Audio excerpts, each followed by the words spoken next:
আসসালামু আলাইকুম। প্রিয় দর্শক, আমি আজকে শহরে আসলাম। এই যে শহরের খামার দেখার জন্য। এই যে দেখতেছেন, এটা হলো নারকেল। এটা হলো কলম্বোর নারকেল। কলম্বোর নারকেল, যেই নারকেল আপনার 2 থেকে 2.5 বছর কিংবা 3 বছরের মাধ্যমে নারকেল ফসল আসে। এই নারকেল গাছ এখানে, এই যে দেখেন, এখানে একসাথে 3টা নারকেল গাছ, কিন্তু এই নারকেল গাছগুলো আপনার বস্তায় ছিল।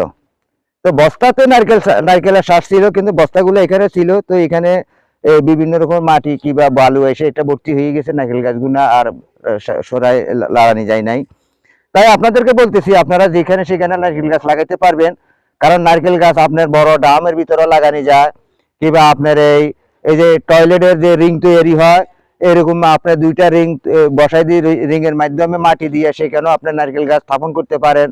এই যে নারকেল গাছ, তারপরে আপনার এখানে এই যে বড়ই গাছ, তারপরে এই যে এখানে যেগুলা দেখতেছেন, এটা হইলো আপনার, আমি আপনাদেরকে দেখাচ্ছি, এটা হলো চায়না কমলা।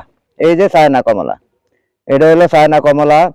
আর এখানে যেটা দেখতেছেন, এটা হলো আপনার মালটা। এটা হলো মালটা। আর এটা হলো গোয়াসি, মানে অনেকে পেয়ারা বলে। মানে আমাদের চট্টগ্রামে আপনার এই গোয়াসি বলা হয়, অনেকে পেয়ারা বলে। আপনারা বিভিন্ন রকমের গাছগাছালি লাগাতে পারেন। কারণ যারা শহরবাসী আছেন তাদের জন্য বলতেছি, আপনারা ইচ্ছা করলে আপনার এই চায়না কমলা আপনি আপনার এই বিল্ডিং এর ছাদের মাধ্যমে, আপনার টপের মাধ্যমে কিংবা বস্তার মাধ্যমে কিংবা একটা ডাম কিনে ডামের অর্ধেক করলে, তাহলে একটা ডামের মাঝে আপনি 2টা গাছ লাগাইতে পারেন।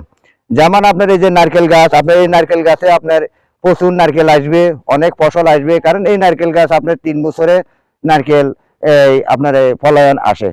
তাই আপনারা এই হিসাবে কৃষি কাজে জড়িত হন। আপনারা আপনাদের নিজে স্বাবলম্বী হন। আপনারা যেখানে পারেন সেখানে আপনারা কৃষি গড়ে তুলুন, বিল্ডিং এর ছাদে করুন। বিল্ডিং এর ছাদে বিভিন্ন রকমের সবজি, বিভিন্ন রকমের ফসল আদি লাগানি যায়, কিংবা ফলের চারা লাগানি যায়।